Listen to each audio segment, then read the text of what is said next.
సరిహద్దుల్లో తాజా పరిస్థితులపై మాజీ విశ్రాంత లెఫ్టినెంట్ జనరల్ హరిప్రసాద్తో మా ప్రతినిధి నాగేశ్వరాచారి ముఖాముఖి ఇప్పుడు చూద్దాం.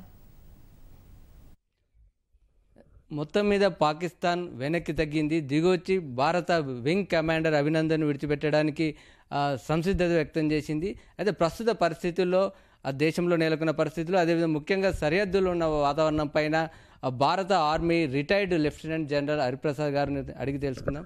హరిప్రసాద్ గారు, మొత్తం మీద అంటే పాకిస్తాన్ దిగి వచ్చింది, అంటే వింగ్ కమాండర్ను విడుదల చేయడానికి ఒప్పుకుంది. అంటే ఏ పరిస్థితుల్లో పాకిస్తాన్ నిర్ణయం తీసుకుంది, ఎలాంటి ఒత్తిళ్లు ప్రభావితం చేశారు? ఇప్పుడు ఇనిషియలీ స్ట్రైక్ అయినప్పుడు మనం వాళ్ళ క్యాంప్స్ మీద పోయాం, వాళ్ళ మిలిటరీ ఇన్స్టలేషన్స్ ఏమి కాకపోతే. ఎందుకంటే మనకి అప్పుడు ఇన్ఫర్మేషన్ వచ్చింది ఆ బాలాకోట్ నుంచి ఆ ట్రైనింగ్ అవన్నీ జరుగుతున్నాయి, వాళ్ళే మన వచ్చి ఇంకొక దాడే మన దేశంలో చేస్తారని ఇన్ఫర్మేషన్ ఉంది. దాన్ని బట్టి సర్జికల్ స్ట్రైకు ఆ బాలాకోట్ని, ఆ కంప్లీట్ క్యాంప్ని డిస్ట్రాయ్ చేయడానికి మన దేశం ప్రిపేర్ అయ్యి, అది మార్వలెస్ ఆపరేషన్. యాక్చువల్లీ మనం చూస్తే లాస్ట్ 30 yearsలో అట్లాంటి ఆపరేషన్ ఎప్పుడు జరగలేదు ఏ కంట్రీలో. ఒక 30 years బ్యాక్ ఇజ్రాయెల్ వాళ్ళ ఇరాకీ ఇన్స్టలేషన్స్, న్యూక్లియర్ ఇన్స్టలేషన్స్ మీద స్ట్రైక్ చేశారు. అట్లాంటిది ఇది ఇట్లాంటి ఈ కేటగిరీలో ఉంది. ఇది చేసిన తర్వాత మనం ముందరనే చెప్పాము, మేము క్యాంప్స్ మీద, టెర్రరిస్ట్ మీద ఆపరేషన్ చేసాము, మేము మిలిటరీ ఇన్స్టలేషన్స్ మీద ఏం చేయలేదు. దేఫో మనం వాళ్ళకి వయలేషన్ ఏం చేయలేదు. కాకపోతే వాళ్ళ క్యాంపు పాకిస్తాన్లో ఉంది కాబట్టి మనం ఆ టెరిటరీ క్రాస్ చేసి ఆ బాలాకోట్ని పోయి స్ట్రైక్ చేసాము. ఇప్పుడు దానికి ఆపోజిట్ వాళ్ళు ఏం చేశారంటే, వాళ్ళ F-16ని మన టెరిటోరియల్ ఇంటిగ్రిటీ, మన దేశం వచ్చి 3 F-16ని రజౌరీ సెక్టర్లో మళ్ళీ ఆపరేట్ చేయడానికి ట్రై చేశారు, ఎంటర్ అయ్యారు. కాకపోతే మన ఎయిర్ ఫోర్స్ అలర్ట్గా ఉండి వాళ్ళని ఇంటర్సెప్ట్ చేశారు. ఇప్పుడు అభినందన్ ఈ ఇంటర్సెప్షన్, ఈ MiG-21 బైసన్ ఆయన ఆపరేట్ చేసి అక్కడికి వెళ్ళాడు. ఆ ఫైర్ ఫైట్లో ఆయన ఒక F-16ని డిస్ట్రాయ్ చేశారు. బట్ అప్పుడు ఈయనకి కూడా ఒక మిసైల్ తగిలింది. ఇప్పుడు ఆ చేజ్లో వాళ్ళ టెరిటరీ లోపలికి పోయారు. అప్పుడు ఏంటంటే ఆయన MiG స్ట్రైక్ అయిన తర్వాత ఆయన ఇజెక్ట్ అయ్యాడు. ఇజెక్ట్ అయిన తర్వాత పాకిస్తాన్ టెరిటరీలో పోయాడు. ఇప్పుడు దాన్ని ఏం చూడాలంటే, మన ఒఫెన్సివ్ ఇంటెంట్ ఏం లేదు, ఆయన డిఫెన్సివ్ మెజర్ తీసుకున్నాడు వాళ్ళ ఒఫెన్సివ్ మీద. So technically he has done nothing wrong, he has only protected the integrity of the country. So in the bargain, the air battle took place and then he shot one aircraft and probably he also got a missile hit and అది eject అయ్యాడు. ఇప్పుడు అక్కడ పోయిన తర్వాత వాళ్ళని తీసుకున్నారు. మనం చూసాం కదా ఎంత ఇనిషియలీ విలేజెస్ ఆయన కొట్టారు, బ్లీడింగ్ చేశారు, ఎటాన్ లాక్కెళ్ళారు, తర్వాత వాళ్ళ ఇంటర్గేషన్ సెంటర్కి తీసుకెళ్లారు. అవన్నీ వీళ్ళు చేయటం, అది డిస్ప్లే చేయటం యాక్చువల్లీ అది అగెయిన్స్ట్ జెనీవా కన్వెన్షన్. ప్రిజనర్ని పట్టుకున్న తర్వాత జెనీవా కన్వెన్షన్లో ప్రిజనర్ ఆఫ్ వార్ ట్రీట్ చేయాలి, ప్రిజనర్ ఆఫ్ వార్ రెస్పెక్ట్ తోటి ట్రీట్ చేయాలి, ఆయన్ని హ్యూమిలేట్ చేయకూడదు. ఆయన ఏమీ చేయకుండా ఆయన మామూలు ట్రీట్ చేసి అండ్ సబ్సిక్వెంట్లీ ఆయన్ని వదిలేసేయాలి ఆఫ్టర్. అది జెనీవా కన్వెన్షన్.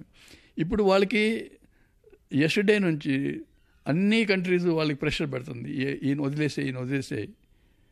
ఆ ప్రెషర్ తోటి ఇప్పుడు వాళ్ళు పాకిస్తాన్ ఇప్పుడు ఏమంటున్నారంటే, as a measure of piece we have let him go. వాళ్ళకి ఏం ఆప్షన్ లేదు. In any case they have to release because the world pressure had become so much. ఇది కూడా కాదు, యుఎన్లో యూకే, యుఎస్, ఫ్రాన్స్ అందరూ పోయి ఈ మొహమ్మద్ అజర్ని టెర్రరిస్ట్ డిక్లేర్ చేయాలని చేస్తున్నారు. ఇప్పుడు చైనా ఇప్పుడు దాకా ఆపింది, బట్ ఇప్పుడు దాకా చైనా ఏం చెప్పలేదు. ఎందుకంటే వాళ్ళకు కూడా ఇప్పుడు భయం, మనం అపోజ్ చేస్తే అందరూ అనుకుంటారు మేము పాకిస్తాన్ టెర్రరిస్ట్ అవుట్ఫిట్ని సపోర్ట్ చేస్తున్నామని. సో ఇప్పుడు జెనీవా కన్వెన్షన్ మూలాన్న వాళ్ళు ఎట్టైనా వదిలేసేయాలి.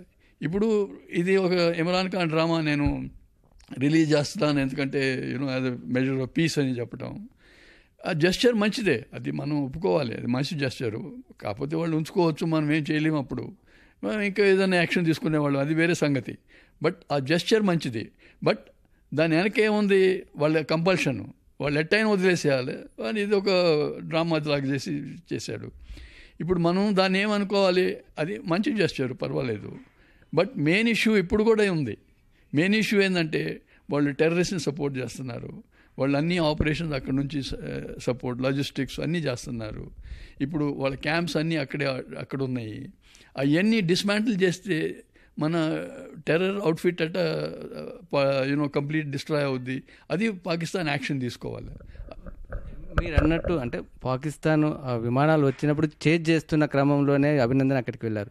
అది తెలిసినప్పటికీ పాకిస్తాన్ సైన్యం అభినందన్ అదుపులోకి తీసుకోవడం, ఆ వ్యవహరించిన తీరు ఏ విధంగా ఉంది మీ దృష్టిలో? అంటే ఈ జెనీవా ఒప్పందాలను ఉల్లంఘించినట్లయినా ఈ విషయంలో భారత వైఖరి ఏ విధంగా ఉండబోతుంది? ఇప్పుడు అది చూస్తే ఆయన ఇనిషియల్ వాళ్ళని కొట్టడం, అదంతా bleeding, that's against Geneva convention. You are not suppose to ill treat. But అక్కడ ఏంటంటే మనం అది వీడియో చూస్తుందే కానీ సోషల్ మీడియాలో అది విలేజెస్ ఆయన పట్టుకున్నారు. దాని తర్వాత పాక్ ఆర్మీ తీసుకున్న తర్వాత అక్కడ తీసుకెళ్ళినప్పుడు ఆ బ్లీడింగ్ ఆయన చూస్తే మనకు కూడా కష్టం వేస్తుంది. చూడు మన నాట్ ఇల్ ట్రీట్ చేస్తున్నారని. ఇప్పుడు వాళ్ళు ఇన్ష్యూర్ చేయాలి దట్ వాడికి ఏం అవ్వకుండా. ఇప్పుడు వాళ్ళ పైలట్ మన దాంట్లో వస్తే, ఇప్పుడు వాళ్ళ పైలట్ అక్కడ ఇజెక్ట్ అయ్యాడు, ఒకవేళ ఇజెక్ట్ అయితే ఇప్పుడు మన వాళ్ళు ట్రీట్ చేయాలి. మన వాళ్ళు ఏంటంటే మనం ఫాలో చేస్తాం జెనీవా కన్వెన్షన్. సో వాళ్ళు కూడా జెనీవా కన్వెన్షన్ ఫాలో చేయడం very important. And by that convention they have to leave him. And world pressure ఇప్పుడు నిన్నటి నుంచి ఉంది వదిలిపెట్టడానికి. బట్ ఫైనలీ వాళ్ళ పార్లమెంట్ కూడా ఒప్పుకున్నారు. ఒక మంచి పని ఏంటంటే ఆయన ఇది అనౌన్స్ చేసినప్పుడు అందరూ పార్లమెంట్లో చప్పట్లు కొట్టడం మొదలుపెట్టారు, టేబుల్ కొట్టడం మొదలుపెట్టారు. విచ్ మీన్స్ దట్ అందరూ పార్లమెంట్లో they really wanted to okay let him go and then we will see take the peace process forward. That's a good step, I would say. I'm not saying మనం దాంట్లో ఏం తప్పేనే, but వాళ్ళు వదలటం వాళ్ళు ఏం favour చేయలేదు. It's a matter of convention. ఇప్పుడు కాకపోతే ఎప్పుడైనా వదిలేసేయాలి. కాకపోతే ఆయన he did it at the right time saying peace మెజర్గా వదులుతున్నామని. That is the only thing. అంటే మీరు జమ్మూ కాశ్మీర్ భాగంలో సుదీర్ఘకాలం పనిచేశారు. కెప్టెన్గా, బ్రిగేడియర్గా, మేజర్గా, లెఫ్టినెంట్ జనరల్గా సుదీర్ఘమైన అనుభవం ఉంది. అంటే ప్రస్తుతం నెలకొన్న వాతావరణంలో అంటే దేశవ్యాప్తంగా ఒక చర్చ జరుగుతుంది, యుద్ధం పూర్తి స్థాయిలో జరుగుతుందని. అంటే మీ అనుభవం దృష్ట్యా మీకు ఏమనిపిస్తుంది? ప్రస్తుతం త్రివిధ దళాలు ఏ విధంగా సిద్ధంగా? I don't think full fledged war ఇప్పుడు వస్తుందండి. ఎందుకంటే specially with this release of this app and now what we have to see is అటు ఆర్మీ డిప్లాయ్ అయింది, మన ఆర్మీ కూడా డిప్లాయ్ ఉంటుంది. ఇన్ని రోజుల్లో అందరూ అలర్ట్లో ఉంటారు. కాకపోతే మనకి ఎక్విప్మెంటు మన ఎయిర్ ఫోర్సు, నేవీ వాళ్ళకన్నా చాలా స్ట్రాంగ్. వీ హ్యావ్ గాట్ మన కేపబిలిటీస్ మనకన్నా చాలా ఎక్కువ ఉంది. మనకు ఆప్షన్స్ చాలా ఉన్నాయండి. కాకపోతే మనం ఎక్సర్సైజ్ చేద్దామా చేయమా అది పొలిటికల్ డెసిషన్ అండి. ఎందుకంటే బట్ ఇప్పుడు పరిస్థితి ఏంటంటే వాళ్ళు ఈయన వదిలిపెట్టారు కాబట్టి as a measure of peace నా ఇప్పుడు సెక్యూరిటీ మీటింగ్ జరుగుతుంది. India will ask them now వాళ్ళకి ఇప్పుడు వాళ్ళ డిప్యూటీ కమిషనర్కి వాళ్ళ కంప్లీట్ డీటెయిల్స్ ఇచ్చారు. టెర్రర్ క్యాంప్స్ ఏమేమి జరిగిందో ఏమైంది. ఇప్పుడు అవన్నీ తీసుకెళ్ళి వాళ్ళు యాక్షన్ తీసుకోవాలి. They have to show credible action that they dismantling the terror camps, they are stopping this terrorism mechanism. అది చేయకపోతే రేపు ఇంకా ఏదైనా చేయవచ్చు అండి. మనం ఇప్పుడు ఊరుకుంటాం అనుకో, మళ్ళీ ఏదైనా చేస్తారు, మళ్ళీ అదైనా చేస్తారు. సో అది అయిందాకా మనం అలర్ట్గా ఉండాలి. ది ఆర్మ్ ఫోర్సెస్ అలర్ట్గా ఉంటుంది. డిపెండింగ్ ఆన్ వాళ్ళు ఏం యాక్షన్ తీసుకుంటారో వాళ్ళ టెర్రర్ మెకానిజం మీద. ఇప్పుడు యుఎన్ సెక్యూరిటీ కౌన్సిల్ మీరు చెప్పా కదా, 3 బిగ్ పవర్స్ వెళ్ళి మొహమ్మద్ అజర్ని టెర్రరిస్ట్ డిక్లేర్ చేయమని. ఇప్పుడు అది చూడాలి యుఎన్ సెక్యూరిటీ కౌన్సిల్ ఏం చేస్తుందో, పాకిస్తాన్ ఏం చేస్తుందో. ఇప్పుడు నేను ఇమ్రాన్ ఖాన్ చెబుతున్నాడు నేను ప్రైమ్ మినిస్టర్కి రింగ్ చేశాను బట్ ఆయన ఎత్తలేదని. ఇవాళ మాట్లాడతాడేమో, చూద్దాం ఆయన ఏం మాట్లాడతాడో. ఇప్పుడు ఇంగ్లీష్లో అంటారు కదా walk the talk. He has to walk the talk. ఆయన ఏం చెప్పిందో అది యాక్చువల్లీ గ్రౌండ్లో చేయాలి.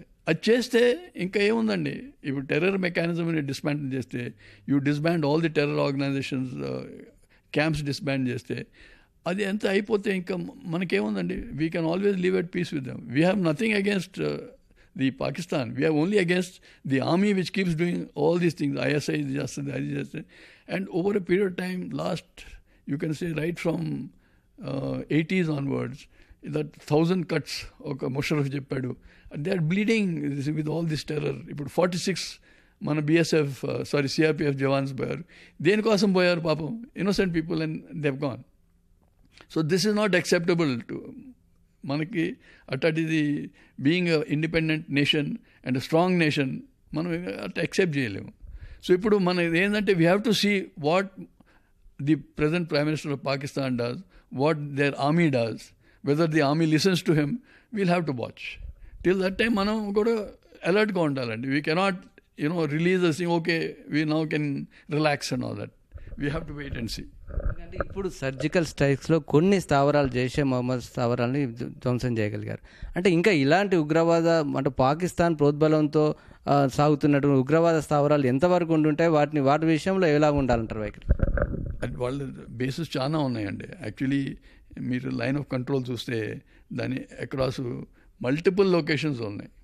కాకపోతే బాలాకోట్ని ఎందుకు కొట్టారు? బాలాకోట్ అది mother of the terrorist camps. అందరూ సీనియర్ లీడర్స్ అక్కడే ఉండేవాళ్ళు. వాళ్ళు ఎప్పుడూ అనుకోలేదు మనం క్రాస్ చేసి పాకిస్తాన్కి ఎంటర్ అయ్యేట్టు కొట్టామని. అన్నిటికన్నా అది పెద్ద క్యాంప్, అది పెద్ద ట్రైనింగ్ సెంటరు. అందరూ అక్కడ ట్రైన్ అయ్యి తర్వాత ముందరకు వస్తూ ఉంటారు.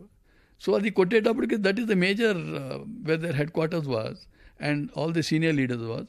But there are number of organisations. మనకి ఇన్ఫర్మేషన్ ఉందండి అన్ని terrorist camps. So at any time we can knock them off. That is not a big issue. But what comes out of that, we'll have to see. Just buildings పడగొట్టడం, లేకపోతే terrorist కొట్టడం. నువ్వు ఒక terrorist చంపుతావు, ఇంకొక 4 terrorist అవుతారు. So the process of terrorism has to stop. That is what is. అది Pakistan support చేయకపోతే automatically చిన్నగా it be ఇప్పుడు బ్లడ్ లేకపోతే అట్ట మనిషి చచ్చిపోతాడో అట్నే ఆ టెర్రరిజం చచ్చిపోతుందండి. అది అంటే ఒకవేళ పాకిస్తాన్ దాడులకు తెగిస్తే అంటే మన దగ్గర ఉన్నటువంటి అంటే సైనిక సంపత్తి కావచ్చు, అణ్వాయుధాలు కావచ్చు, లేక ఇంకా ఆయుధ సంపత్తి కావచ్చు, ఎలాంటి మొత్తం మీద అంటే మన దేశాలను పాకిస్తాన్ కానీ ఏ విధంగా ఉన్నాయంట? నో, ఇప్పుడు కన్వెన్షనల్ వార్లో అయితే అండి we are far superior to them. Actually there is no comparison one would say. మనకి మల్టిపుల్ ఆప్షన్స్ ఉంది. We can do anything possible. But they also got reasonably strong army. But కాకపోతే ఏంటంటే ఇప్పుడు వాళ్ళ economic situation is in a very very bad state. Imran ఖానే చెప్పాడు కదా, ఇప్పుడు they literally begging for people to give money to them. So what is the condition of their equipment, ఎంత ammunition ఉందో, my feeling is that they have got very little. So the sustaining operations ఎన్ని రోజులు, 5 రోజులు 6 రోజులు, దాని తర్వాత ఏమవుద్ది? మనకేముందంటే వీ క్యాన్ క్యారీ ఆన్, మనకి we have no problem, let them do anything. So if the battle starts, they are the losers. Ultimately, we can take anything. There are multiple options. Manu discuss jailem. It's not a good thing to discuss those things. We can, any part of Pakistan can be struck. And Mana Air Force has got the reach to strike any part of, given if they have to do it. So the strength is with us. But being strong doesn't mean that you be rash. We have to calculated move తీసుకోవాలండి. మనం ఇప్పుడు చూడాలి ఈయన ఏం చేస్తాడు. ఈయన చెబుతున్నాడుగా నేను మాట్లాడతాను, మనం పీస్ చేద్దామని. సో ఓకే, పీస్ ప్రాసెస్ చేద్దాం, బట్ ముందర first dismantle the terror process. అది చేస్తే మటుకి దెన్ ఎస్ మనం we can take forward the piece process అండి. ఇమ్రాన్ ఖాన్ చెప్తున్న అవన్నీ కూడా నమ్మొచ్చా? అంటే పాకిస్తాన్ వైఖరిలో మార్పు వచ్చింది అనుకోవచ్చా, లేక ఈ ప్రస్తుతం జరిగినటువంటి మొత్తం వాతావరణంలో ఇంకా పాకిస్తాన్ విషయంలో ఎలాంటి మార్పులు రావాలంటారు? చాలా మార్పులు రావాలండి. ముందర ఏంటంటే వాళ్ళ ఆర్మీ, వాళ్ళ పొలిటీషియన్స్ ఏందండి, ఇప్పుడు పాకిస్తాన్, ఇప్పుడు Imran Khan actually has been propped up by the army. లేకపోతే ఆయన ప్రైమ్ మినిస్టర్ అయ్యేవాడా? నవాజ్ షరీఫ్ని జైల్లో పెట్టారు, ఆయన్ని కేసెస్ పెట్టారు, ఇది చేశారు, అది చేశారు, ఇంకేది చేశారు. That's a separate thing. వాళ్ళ ఇంటర్నల్ పాలిటిక్స్ మనకి కాదు. So Imran Khan to go against the army's wishes, it's very very difficult. If he has to do that, the whole country back చేయాలండి ఆయనకి. అండ్ అక్కడ ఏంటంటే ఆర్మీ ఎంత కంట్రోల్ ఉందంటే it's very difficult to break the control of the army. And army, ISI, terrorist are all together. So అట్ట mechanism పగలగొట్టడం, my feeling he'll find it very difficult. I would say it's impossible for him. If he does it, is a great man. I would say he will go in the history as somebody who actually helped Pakistan. But చూడాలి, మనం చూడాలి. ఆయన చెబుతున్నాగా చేస్తానే, okay do it అని. ఇప్పుడు ఎట్టైనా details ఇచ్చాక let's see what it does. అది మొత్తం ఈ జరుగుతున్న పరిణామాల నేపథ్యంలో అంతర్జాతీయ సమాజం నుంచి స్పందన ఎలా కనిపిస్తుంది, వివిధ దేశాల నుంచి ఎలాంటి మద్దతు కనిపిస్తుంది? అందరూ మనం సపోర్ట్ చేస్తున్నారండి. ముందులో ఏంటంటే they all supported India. They say do not escalate the thing, try and see if it can be settled. They have very categorically పాకిస్తాన్కి చెప్పారు, మీ టెర్రర్ మెకానిజంని ఊడగొట్టండి, టెర్రరిస్ట్ మీద యాక్షన్ తీసుకోండి. యుఎస్ చెప్పింది, యూకే చెప్పింది, చైనా కూడా చెప్పింది వాళ్ళకి టెర్రర్ మెకానిజంని డిస్మాంటిల్ చేయమని. ఇప్పుడు అందరు చెప్పేటప్పటికి the whole world is supporting us in this particular thing as far as terror operations concern. But వరల్డ్లో ఏంటంటే no one wants to see a full fledged war going అండి. So everyone is saying okay exercise restraint, but మనం we can only exercise restraint if there is credible action from Pakistan side అండి. If there is no credible action, then obviously we have to teach them a lesson. Already we have surgical strikes, then the government will examine with the defense forces what are the other options if he doesn't do what he is saying he will do. And then the world will support you, that if he is not able to dismantle terrorism, so what option does India have? After all, we are an independent nation, we are a big nation, we are a strong nation, the whole world respects us, the whole world is against terrorism. ఈ problem అన్ని దేశాల్లో ఉంది. China కూడా ఉందండి. They got Uighurs in there this thing whom they trying to tackle. So terrorism is a menace all over the world. So no one likes terrorism. So we will have the world support whatever we do అండి. One thing is there. Thank you sir. Abhinandan విషయంలో భారత్ ఎలాంటి తప్పు చేయలేదు కాబట్టి తప్పనిసరి పరిస్థితుల్లో పాకిస్తాన్ ఈ నిర్ణయం తీసుకుందని హరిప్రసాద్ గారు అభిప్రాయపడుతున్నారు. మొత్తం మీద సరిహద్దుల్లో నిరంతరం అప్రమత్తంగా ఉండాల్సిన పరిస్థితి ఉందని, అయితే త్రివిధ దళాలు అన్ని విషయాల్లోనూ సిద్ధంగా ఉన్నాయని ఆయన చెప్తున్నారు. కెమెరామెన్ కేవీ రావుతో నగేష్ చారి, ఈటీవీ న్యూస్, హైదరాబాద్.